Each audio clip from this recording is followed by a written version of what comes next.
राम राम सा खमागणी जय श्री कृष्णा। मैं ट्विंकल वैष्णव लेने आई हूँ आप सबरे वास्ते एकदम नयो शो जीना इसी का नाम है। तो इन सोरी शुरुआत करा एक कहानी। एक गांव रे महीने मध्यम वर्गीय किसान परिवार रे महीने एक लड़का रो जन्म हुयो। कुछ साल बाद वो हर गतिविधि आपरे खुद रे अंदर ढालने लाग्यो और छोटी सी उम्र में बहुत बड़ा बड़ा अनुभव ले लिया। वो जिकी भी चीज देखतो उन्हें हास्य अंदाज रे महीने ढाल देवतो और खुद भी मस्ती हंसतो और लोगों ने भी हंसावतो। लेकिन गांव रे महीने उन्हें आगे रो कोई रास्तो ही नहीं मिल रही हो तो वो शहर आई गयो। लेकिन शहर रे महीने भी कोई परिचित नहीं थो तो आपरी वो जिंदगी बनोन वास्ते इधर उधर भटकन लाग गयो। और कुछ टाइम बाद ही भी ने एक मंजिल एक राह मिली और लोगों जुड़ाव हो तो गयो और वो आज एक बहुत ही अच्छा मुकाम माते पहुंचियो है। आज को कहानी जिन गांव रू शुरू हुई उन गांव रो नाम है उद्देश्य नगर कोशाणा जिको पिपाड़ रे खने स्थित है। और इन कहानी रे किरदारो नाम है दिनेश राजपुरोहित बिंदास मारवाड़ी उर्फ काका। तो आज वाणे जीवन रो परिचित करो मैं वाणे ही बोल वचनऊ जिन्हें इसी का नाम है शोर मैंने काका श्री आपरो स्वागत है। राम राम सा मैं दिनेश राजपुरोहित बिंदास मारवाड़ी उर्फ काका जी। तो काका जी एक बात बताओ आप रो नाम बिंदास मारवाड़ी की कर पड़ियो? बिंदास मारवाड़ी वाला नाम यूं पड़ियो सा हाँ के बचपन में मैंने ये मैंने कोई काम बुलाता गया तो मारो बिन काम रे मैंने बुलाएड़ो वो काम मारो मन नहीं लागतो बिन मैंने। अच्छा ठीक है नहीं तो मैंने कोई काम किया होता तो मैं बोले वो काम इग्नोर कर देता। अच्छा तो धीरे धीरे ध्यान पड़ियो मैंने काम बुलाओ तो काम तो की करे कोनी तो मैंने हैंगे क्या होता तो बिंदास रहे मस्त रहे बिंदास रहे और मस्त रहे। अच्छा बिंदास रहे और मस्त रहे तो मेरे मारवाड़ी का आई जा हाँ पक्का सीट ठोका लाया बिल्कुल। तो इन वास्ते नाव राख दियो बिंदास तो आई जान मारवाड़ी तो बिंदास मार दोने कॉम्बो कर बिंदास मारवाड़ी नाव राख दियो। अच्छा तो काका श्री आप रो जो नाम है सिर्फ राजस्थान रे महीने नहीं पूरे भारतवर्ष में जानो जावे तो अड़ तक पहुंचने वास्ते आपने कितनी मेहनत करनी पड़ी? इन मुकाम ने माते पहुंचने वास्ते आपने कितनी मेहनत करनी पड़ी? जी बिल्कुल मैं बताना चाहूँगा हमारो परिचय जी जो जन्म से लेकर आज तक का जो मैंने किन किन गतिविधियों से गुजरा हूँ किन किन गतिविधियों में मतलब ढला हूँ जी तो उनके बारे में मैं पूरा डिटेल में बताना चाहूँगा आपको। मैं एक मध्यम वर्गीय परिवार हूँ और हम 3 भाई हैं। एक मेरे से बड़ा है और एक मेरे से छोटा है। बड़े वाले भाई का नाम है दिलीप सिंह जी और छोटे वाले भाई का नाम है पंकज सिंह जी। और घर में मेरे अलावा मेरे मदर और फादर भी रहते हैं। मेरे पापा जी का नाम जगदीश सिंह जी हैं जी और मम्मी जी का नाम है मान कौर। अच्छा तो अटू मतलब हमारे परिवार मतलब हमारी कहानी स्टार्ट है वैसा। हाँ तो बचपन में मैं ज़्यादा शरारती नहीं था। अच्छा ठीक है ना मतलब जब समझ में लग गया मतलब 7th क्लास के बाद में उसके बाद में मतलब मैं वो बोलते हैं ना चुलबुले। हाँ चुलबुले बच्चे चंचल बच्चों तो चंचल बच्चों में 7th क्लास के बाद में मैं हुआ था। अच्छा उसके पहले एकदम साधारण था नॉर्मल था जो नॉर्मल बच्चा था उसकी तरह था। हाँ और बाद में मतलब जैसे एक चंचल बच्चों है तो चंचल बच्चों को ये गलतियां तो होती रहे। तो आपका चंचल बच्चे थे? बिल्कुल बिल्कुल। अच्छा चंचल बच्चा था तो गलतियां होती रहती थी तो कभी सही हो जाता था कभी गलत हो जाता था। तो सही होता तब तो मैं खुश रहता गलत होता तब मैं बहुत नर्वस हो जाता था। तो गलतियां कैसी करते थे आप? मतलब आप कह रहे हो गलतियां हो जाती थी तो कैसी गलतियां करते थे आप? कुछ मत बच्चों किन की समझदार नहीं हुए तो किन की गलतियां करेला। अच्छा थे कुछ मत भी है कुछ मत भी। हाँ अच्छा ठीक है तो जब कोई काम और अच्छो है तो मैं बहुत खुश है तो हाँ। और जब कोई काम और मतलब गलत हो जाता तो मैं नाराज बैठ जाता। तुम्हारे फादर साहब ने एक ही बात किया था कि बेटा ऐसी बात है लाइफ में मैंने फेल और पास हार और जीत ये 2 ही लाइफ के नियम है।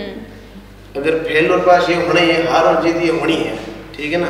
अभी से नियम धार ले ताकि आगे फिर बहुत काम आएगा तो उसको धार ले। तो मन में यही धारणाओं को लेते हुए मैं आगे प्रयास करता रहा। पढ़ाई मेरी गांव में हुई थी कोशाणा स्कूल में सरकारी स्कूल थी। उसके बाद में मैं जोधपुर आ गया। जोधपुर मैंने पढ़ाई कंटिन्यू की। अच्छा कॉलेज का भी मैंने रुक लिया उसके बाद में। तो आपकी पढ़ाई कहाँ तक हुई है?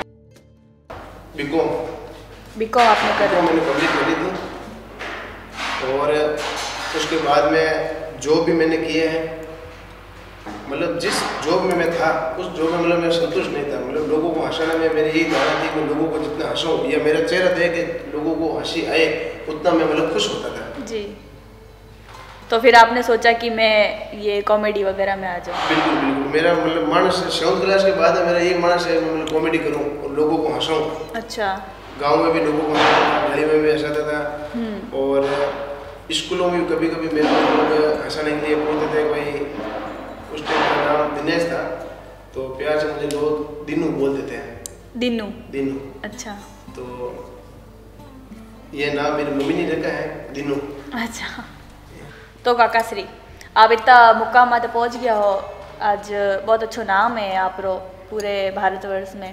तो मैं और जानना चाहूँ कि आप अपने स्ट्रगल के बारे में बताओ, जिसकी परेशानी आपने उठानी पड़ी, आप अपने लाइफ रे महीने जितनी भी परेशानी उठानी पड़ी, अपने काम रे महीने रोक टोक आई, कुछ भी अगर आपने जीवन में कुछ जुड़ियोड़ो है स्ट्रगल लियोड़ो तो आप बिन बारे में भी शेयर करो मोरू मैंने बताओ। जी बिल्कुल, मैं बताना चाहूँगा आपको स्ट्रगल के बारे में। ऐसा है, मैं जब नए मैं जब जोधपुर में आयो था तो मेरे को कोई ज़्यादा कोई जान पहचान वाले नहीं मिले थे, मतलब मेरे को कोई जानते भी नहीं थे, ठीक है ना।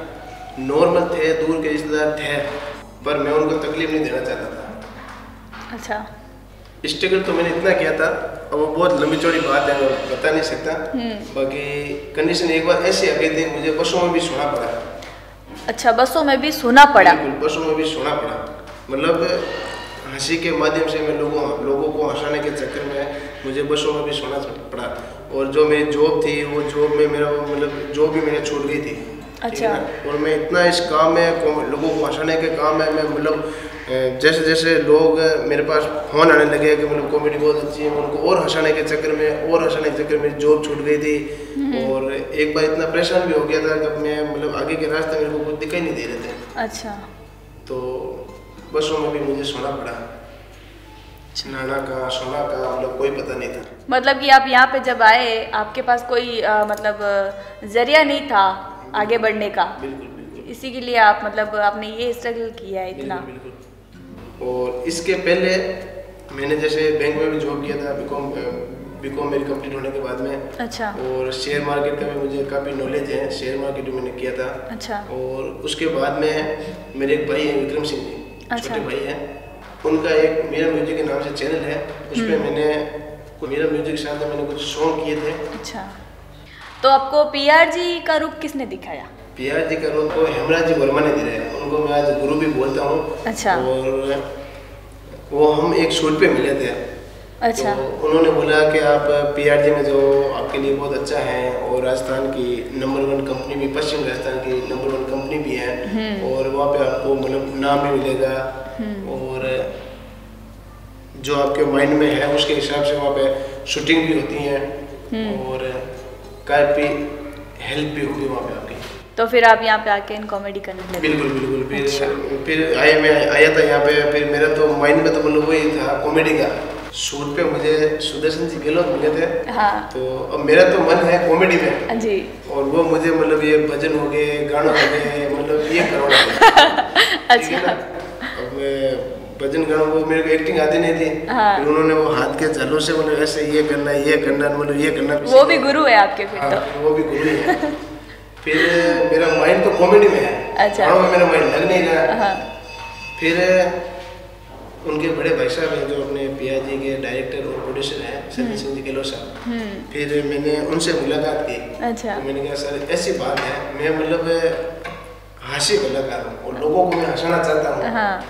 और भजन ये चलो गाना हमारे बस री बात को नहीं जैसे कर तो लेते हैं, मना नहीं करता। अच्छा। कर लेंगे, मना नहीं करता, ठीक है ना। एक एक्टर मतलब एक्टर बनने के लिए क्या नहीं करना पड़ता। बिल्कुल बिल्कुल। हर गतिविधि उतना बहुत जरूरी है, एक एक्टर को सब कुछ आना चाहिए, तभी आप कलाकार कहलाओगे, ठीक है ना। तो फिर मैंने सर को एक ही बात बोली, मैंने कहा मुझे तो कॉमेडियन ही बनना है। अच्छा। क्यों, देखो रुलाने वाला घर घर मिल जाएगा, हंसने वाला लाखों में एक मिलेगा। बिल्कुल। तो इसलिए मुझे तो कॉमेडियन बनना है, और मैं तो कॉमेडियन की इच्छा हुई मैं तो कॉमेडियन ही बनूंगा। तो सर ने मतलब मेरे बॉडी और चेहरे के हिसाब से मतलब ये बताया तो इस टाइप की कॉमेडी कर। तो उनके बताने के अनुसार हमने भी काका भतीजा शो स्टार्ट किया था। हाँ। अच्छा।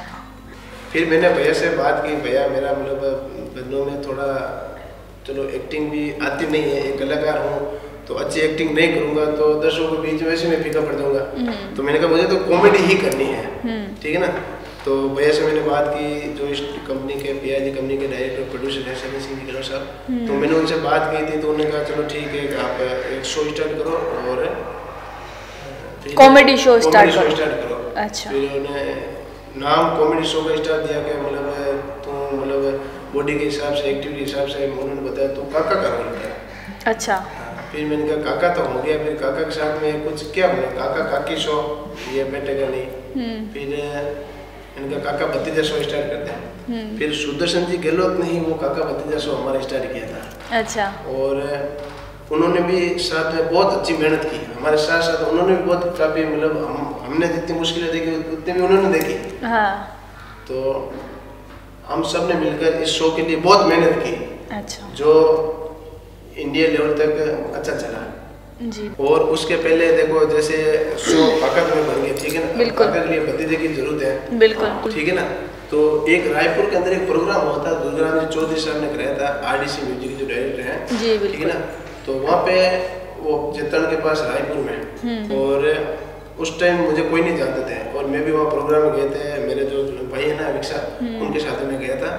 तो वहाँ पे मैं बैठा ही था कि ये पंकज शर्मा मेरे पास में आए थे, हम 3-4 जने बैठे थे, ये भी वहीं पे बैठे थे। तो मैंने के नाम बोल लिया और काकू। अच्छा।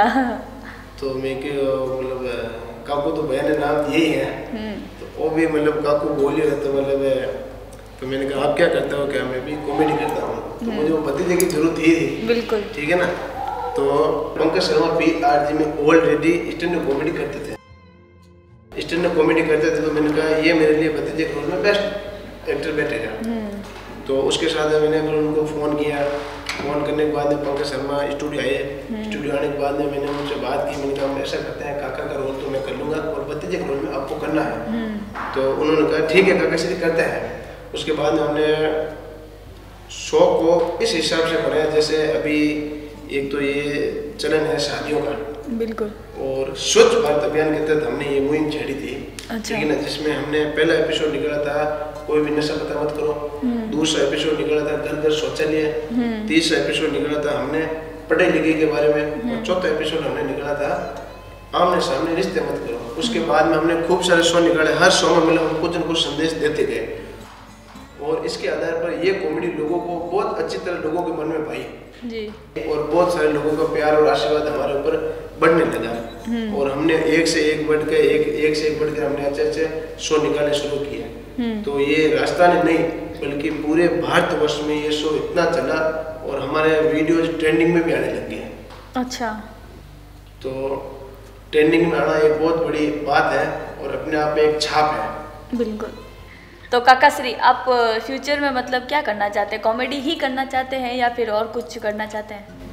देखो कॉमेडी है ना, कॉमेडी ये मेरे जीवन का उद्देश्य है। कॉमेडी मतलब मेरे रग रग में बसी हुई है। अच्छा। मैं जितना चाहूँ उतना मैं यही चाहता हूँ मैं लोगों को हंसाऊं, और एक कलाकार होने के नाते मैं मतलब यही संदेश देना चाहूँगा कि कलाकार होने के नाते मतलब कॉमेडी के अलावा जैसे हर इस फील्ड में हर गतिविधि में आप एक्टिव रहो। बिल्कुल। क्योंकि सफलता का तीसरा नियम ही है चाहत नंबर 1 बनने की। तो काका श्री आपने आज इतना नाम मुकाम पाया है, तो इस सफलता का राज बताइए ना थोड़ा हमें। बिल्कुल बिल्कुल, मैं आपको नहीं, मैं सबको यही बताना चाहता हूँ कि मैंने जीवन में मैंने सफलता के मैंने मेरे 5 नियम बना दिए थे। अच्छा। पहला नियम है वो बनाया शांत रहो सुखी रहो, और दूसरा नियम वो बनाया दृढ़ और निश्चय, कोई भी काम आज का है तो आज के ऊपर रखो, उसको कल के ऊपर मत अटको। और जो नंबर 3 है जो बेस्ट नियम मैंने बनाया था चाहत नंबर 1 बनने की। तो हमेशा मेरा यही माइंड में यही एक्टिव रहता है कि मैं हमेशा चाहत नंबर 1 बनने की कोशिश करूँ, तो मेरे माइंड में हमेशा यही रहता है। और नंबर 4 ईमानदारी, कोई भी काम को आप ईमानदारी से करो आप सफल आराम से हो जाओगे। और जो सफलता का जो सबसे मोस्ट और जो बेनिफिट जो नियम मैंने बनाया था वो है रिलेशनशिप। आप जितना लोगों के संपर्क में रहोगे आप उतना ही सफल होगे। बिल्कुल। तो ये तो थे मेरी सफलता के मैंने जो 5 नियम बनाए थे वो है। तो बहुत ही अच्छे हैं आपके नियम, और इसी के ऊपर आप कायम रहना, ताकि आपको नंबर 1 बनने की चाहत जो है आपके अंदर वो आप पालो। बिल्कुल बिल्कुल बिल्कुल। और इसके साथ मैंने एक नियम और बनाया था, जैसे कभी कभी मेरे को बोलते हैं कि दुनिया वाले क्या कहेंगे, दुनिया वाले क्या कहेंगे। बिल्कुल ठीक है ना, तो मैं मेरे माइंड में यही लेके चलता हूँ कि दुनिया का काम है कहना, दुनिया कहेगी। बिल्कुल। ठीक है ना, मैं सबको यही कहना चाहता हूँ, देखो आप अपने जीवन में जो भी लक्ष्य पाना चाहते हो तो अपने माइंड में कुछ एक टारगेट रखो, उस टारगेट को पाने के लिए एक्टिवेट हो जाओ। ठीक है ना, दुनिया का काम है कहेगा, हमारा तो वही कहना, ऐसा दुनिया नहीं कहेगा तो कौन कहेगा। ठीक है ना, सफल होने के लिए माइंड में एक टारगेट रखना बहुत जरूरी है। तो अगर मैं आज सोच लेता हूँ कि दुनिया हमारे बारे में कहीं कहेगा, और मैं 50 साल बाद में जाना सोचूं दुनिया तुम्हारे बारे में क्या होती बनी, तो फिर 50 साल बाद में आपको पता है मतलब कुछ भी नहीं। हाँ, कुछ भी नहीं। तो काको सा एक बात पूछना चाहूँ मैं आपको। बिल्कुल। कि आपरो जो गांव है कोसाना, आज माने जोधपुर में भी बहुत फेमस है, और जो कि थे नाम बतायो कोसाना रो, बहुत लोग ने ध्यान है। तो केड़ो लगे आपरे गांव वाला ने, मतलब आपरे जितना भी परिवार वाला है, गांव वाला है, कोसाना गांव रो नाम तो चर्चित करियो आप, तो थाने मतलब केड़ो लगे, और वे लोग कई बताओ थाने? देखो सर, सबको पहले मैं आपको बताना चाहूँगा, जो ये कोसाना गांव है ये जोधपुर जिले के पिपराड़ शहर तहसील के पास में कोसाना गांव है। अच्छा। और कोसाना गांव के पास एक छोटी सी बस्ती है, 70 या 100 घरों की बस्ती है, उदेश नगर। अच्छा। तो मेरा रियल गांव उदेश नगर ही है। तो अच्छा। वो भी मैं कभी कोई कॉमेडी में लेता हूँ। अच्छा। तो क्योंकि कोसाना गाँव को क्या लोग ज़्यादा पकड़ में ले लेते हैं, तो क्या है कि कोसाना गाँव को मैं यही चाहता हूँ कि जिस गाँव से मैं बिलोंग करता हूँ, तो हर बंदा यही चाहता है कि जिस गांव से बिलोंग करता है तो उस गांव का नाम रोशन करे। बिल्कुल। तो मैं वही पूछना चाहती हूँ, आपने गांव का नाम इतना रोशन किया है, इतना लोगों तक पहुंचाया है, तो मतलब वहाँ के गांव के लोग आपको मतलब किस नज़र से देखते हैं? आज इतना गांव का नाम आपने रोशन किया है उनके, तो उनको आपके ऊपर गर्व होना चाहिए। तो वो गर्व आपको कैसे महसूस होता है, मतलब वो लोग कैसे आपको महसूस करवाते हैं वो गर्व, मतलब वो बताइए। जी मैं बिल्कुल बताना चाहूँगा, मेरे गांव में गांव के लोग जो होते हैं ना वो बहुत ही भोले होते हैं और सीधे भी होते हैं। ठीक है ना, तो जब गांव जाता हूँ तो बहुत इज्जत भी देते हैं, रेस्पेक्ट भी देते हैं। बिल्कुल। और उनको लगता है भाई कोई तो बंदा है जो गांव के लिए कुछ कर रहा है, या गांव को नाम आगे बढ़ाने के लिए कुछ न कुछ रात दिन एक मेहनत करके मतलब कुछ न कुछ कर रहा है। तो इसमें मेरे गांव वालों का और मेरे गांव वालों का, उदेश नगर वासियों का भी फुल सपोर्ट रहा है। और इसके साथ साथ फैमिली सपोर्ट होना बहुत ज़रूरी है।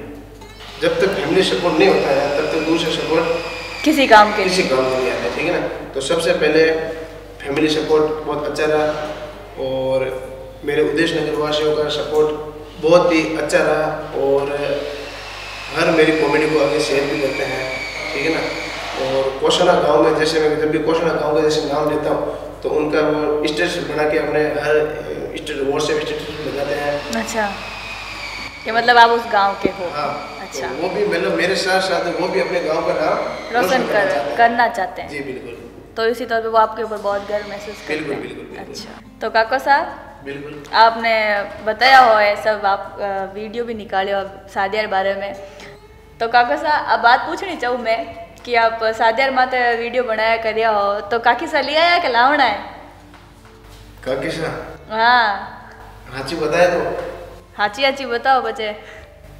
हैंगन ठा पड़ जाए नहीं। ठा पड़ जाए तो नहीं पड़ जाए, काकी सा ठा पड़िया बचे। तो बताओ ना पड़ी। तो बताओ। ये वैसा काकी सा लायोड़ा है। अच्छा। मैं 20 साल का था तब शादी हो गई थी। अच्छा। और बच्चे हैं मेरे 2। अच्छा। और काकी सा है सा? काकी सा है। बिल्कुल है। तो काकी है बड़े बोले कि बिंदास और मस्त रहो। काकी एवडी जड़ी बिंदास और मस्त होते। बिल्कुल है। तो काका श्री आप कॉमेडियन, मैं कॉमेडियन, तो अपना ये जो शो है इसमें थोड़ा चटपटा सा भी होना चाहिए। तो आपके जो कॉमेडी के जो पार्ट्स आते हैं तो थोड़ी सी कॉमेडी हमें भी यहाँ पे भी करके दिखाइए। और आपके जो कॉमेडी का पहला, अच्छा मेरी कॉमेडी का पहला शब्द या फिर कह दे आप डायलॉग। हाँ बिल्कुल। तो वो डायलॉग भी सुनाइए हमें। एक बार मैं क्या आकड़िया चौराहे से जैसे गुजर रहा था। हाँ।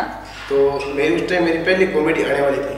अच्छा। ठीक है ना, और गुजर रहा था तो वहाँ पे मेरे को कॉलेज के कुछ एक लड़का और एक लड़की दिखे थे। हाँ। बाइक पे बैठे थे। अच्छा। वो मुझे अभी किस्सा वो मुझे याद है। हाँ। तो लड़की का मुंह बंधा हुआ था।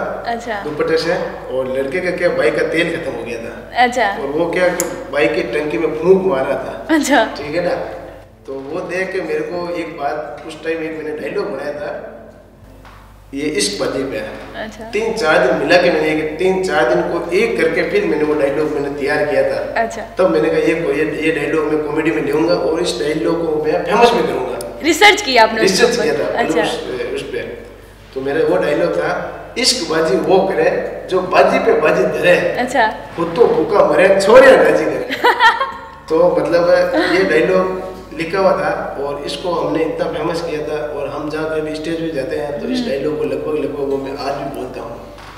क्या? इश्क इश्क वो करे, इश्क बाजी वो करे, इश्क बाजी वो करे जो बाजी पे बाजी धरे, जो बाजी पे बाजी धरे, खुद तो भूखा मरे, खुद तो भूखा मरे और छोरिया ने राजी करे, और छोरिया ने राजी करे।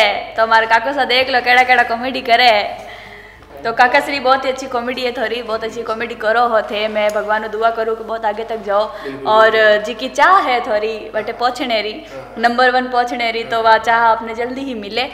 मारो शो है, आप शो री शोभा बढ़े ही हो आन, तो थाने कॉमेडी जो को थे केवो हो कि मैं संदेश दिया करूँ, तो आज थे कई संदेश देना चाहो हमारे दर्शकों ने? मैं मेरी कॉमेडी के माध्यम से लोगों को ये संदेश देना चाहता हूँ, जो भी ये शादियों का मैटर है, जो लिंग अनुपात है वो लड़कों का ज़्यादा है, लड़कियों का कम अपने राजस्थान में। ठीक है ना, तो उसको सोचते हुए हमने ये कॉमेडी निकाली थी। तो क्या है कि जिनकी शादी हो जाती है, ठीक है ना, वो कहावत होगी ना, जो खाए वो पछता है, जो न खाए वो भी पछते हैं। शादी का लड्डू ये कैसा होता है, ठीक है ना। तो हमने ज़्यादा रिसर्च इस पे किया जिसने लड्डू नहीं खाया है, हाँ, उसके क्या हाल है, उसके क्या हाल है। अच्छा। ठीक है ना, तो हमने इसके आधार पर ये कॉमेडी निकाली है। सबसे पहले क्वेश्चन ये पैदा होता है, हम शादियाँ क्यों करते हैं? अब ये जरूर नहीं है कि हम बच्चा पैदा करने के लिए शादियाँ करते हैं या परिवार के वंश को आगे बढ़ाने के लिए शादियाँ करते हैं, नहीं, ये भी नहीं है। शादियाँ मतलब जो होती है ना, उसका मेन कारण ये है एक दूसरे को समझने के लिए हम शादियाँ करते हैं। ठीक है ना, तो हमने क्या है एक मुहिम छेड़ी थी कि लड़कियों के माइंड में ये रहता है कि लड़के अच्छे नहीं है, और कुछ लड़कों के माइंड में ये रहता है कि लड़की अच्छी नहीं है। ठीक है ना, तो हमने दोनों को मिक्स करके ये बनाया है कि हम जो शादियां करते हैं वो एक दूसरे को समझने के लिए शादियां करते हैं। ठीक है ना, फिर इसके हिसाब से हमने ये कॉमेडी निकाली, पार्ट निकालने स्टार्ट किए थे। ठीक है ना। अच्छा। और इस कॉमेडी के माध्यम से मैं आप सभी को एक संदेश देना चाहता हूँ, समस्त प्रदेशवासियों को, कि लड़कियाँ हर घर में पैदा होती हैं। ठीक है ना, उनको आप बोझ नहीं समझे, और काकारी बात ऐसा, और अपने अगर आपने अच्छी लगे तो ही आप लाइक कर दो, बाकी अनलाइक तो आप करो ही मन ध्यान है, क्योंकि मैं बात ही एडी बोलूँगा। और के लड़कियां हर घर में पैदा होती हैं, तो आप उनको कभी बोझ मत समझना, क्योंकि मैं 4 पंक्तियाँ बोलना चाहता हूँ कि जिसके घर में बेटियाँ पैदा होती हैं उस घर का पिता राजा होता है, क्योंकि परियों को संभालने की औकात हर किसी के बस की बात नहीं है। तो काका श्री आपने ये बहुत ही अच्छी बात बताई है बेटियों के ऊपर और शादियों के ऊपर। आपने शादियों के ऊपर कॉमेडी बनाई और बेटियों के ऊपर इतनी अच्छी कविता सुनाई, कहानी यानी पंक्तियाँ सुनाई। बहुत ही अच्छा लगा हम सबको आपसे मिलकर, मुझे बहुत अच्छा लगा है। आपने बहुत अच्छा अपना परिचय दिया है हम सबके बीच में। जैसे कि मेरे काका श्री का नाम है बिंदास मारवाड़ी, तो मेरे दर्शकों को मैं इन्हीं की तरफ से यही कहना चाहती हूँ, बिंदास रहो, मस्त रहो और एकदम शांत रहो और सुखी रहो। तो काका श्री हमारा शो है, जीना इसी का नाम है। ये थे हमारे बिंदास मारवाड़ी उर्फ दिनेश राजपुरोहित काका जी, इनसे मैंने रूबरू करवाया आपको। तो मैं ले नौला अगली बार नया मेहमान रसाते रूबरू होला आप सब। जीना इसी का नाम है। ठीक है, इसके साथ मैं आपसे एक रिक्वेस्ट और करना चाहता हूँ जी। जैसे यहाँ पे कोई भी, जैसे जरूर नहीं हर आदमी वीआईपी हो उसके बारे में ही आप अपना बताओ। देखो कहानी हर आदमी की होती है, मैं तो यही चाहता हूँ जैसे अगर कोई नॉर्मल भी आदमी हो ना तो उसका भी आप इंटरव्यू ले, बिल्कुल, ताकि उनको भी दर्शकों को भी पता चले कि मतलब शो क्या है, मतलब जीना इसी का नाम है। इस शो का आपने नाम कुछ सोच समझ के रखा हुआ, जैसे जीना इसी का नाम है, ताकि और लोगों को भी जागरूक होवे कि मतलब जरूर थोड़ी हो कि हर पार्ट में आप वीआईपी को लो या कोई जो लेवल पे हैं उन्हीं को लो आप, ठीक है ना। जो नॉर्मल मीडियम परिवार से है ना उनको भी आप ले आओ। तो मेरी आपसे एक रिक्वेस्ट यही रहेगी कि उनको भी आप जैसे साथ में आप लिया करो, ताकि क्योंकि हर आदमी की एक कहानी होती है, कुछ ना कुछ कहानी होती है। बिल्कुल ठीक सा। तो फिर मिलोला नए मेहमान रह साथे। राम राम सा, खमा गणी, जय श्री कृष्ण।